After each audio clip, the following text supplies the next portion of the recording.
Mr. Secretary, I'm somewhat puzzled. I grew up in Virginia where Robert E. Lee was revered.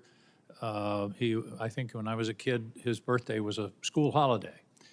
But as I grew older and learned more about American history, I learned that he fit the classic definition of a traitor.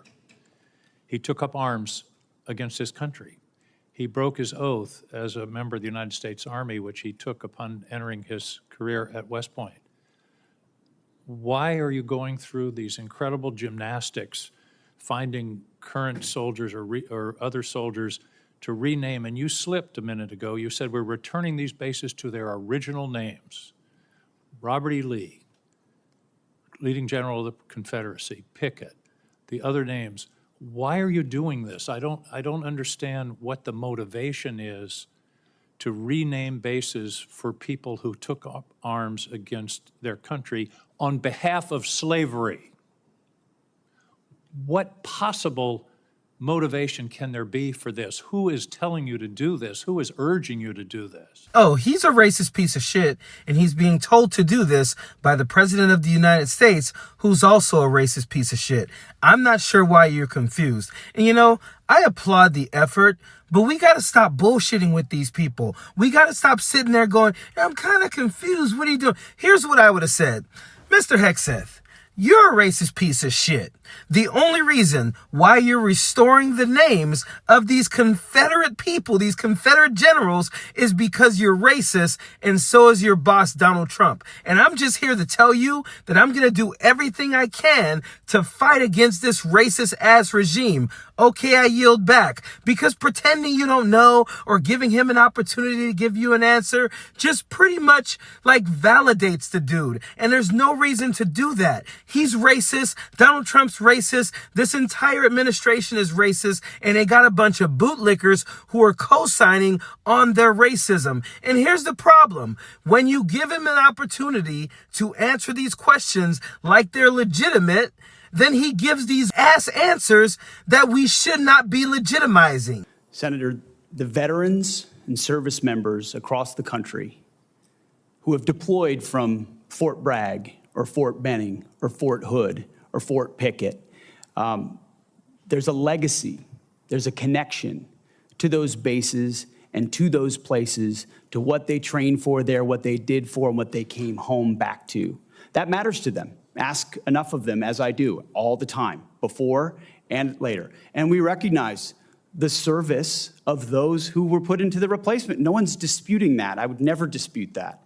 What we're looking at is erasing history, erasing names, erasing base names that service members are tied to. Talk to people that serve at Bragg. Ask people that serve at Fort Bragg or Fort Benning if they like the fact that the names have been returned. And to a man and to a woman, they will tell you, thank God we're back to Fort Bragg, and thank God we're back. And thankfully, because so many men and women in this country have served, there's a Benning and a Bragg and a Pickett and a Hood has a Silver Star or a Medal of Honor that we could rename the base to because of the limits of what Congress allowed us to do. So this is something we've been proud to do, something that's important for the morale of the Army, and those communities appreciate that we've returned it back to what it was instead of trying to play this game of erasing names. Okay, quick history lesson. Most of these bases were named as a nod to white supremacy during World War I. It was a way to keep the relationship good with racist white Southerners during the Jim Crow era. These traitors, Bragg and Benning,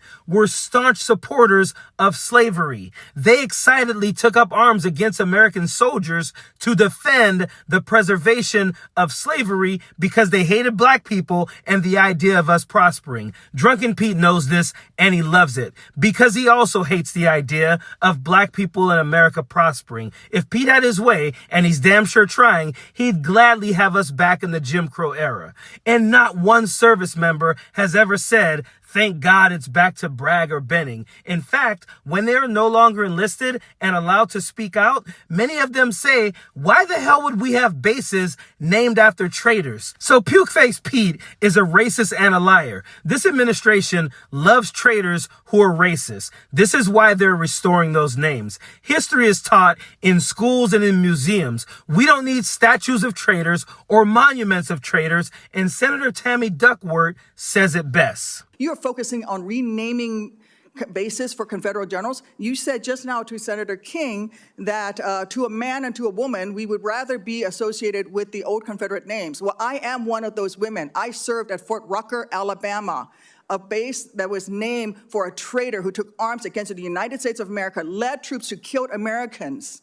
It was renamed for Mike Novosel, a Medal of Honor recipient, who in his citation for the Medal of Honor includes that he saved 29 American lives, to include hovering backwards in a helicopter towards an enemy bunker where a wounded American was laying and saved that person, including after being taken fire himself. I know a little something about what it takes to fly a helicopter when you've been hit by enemy fire.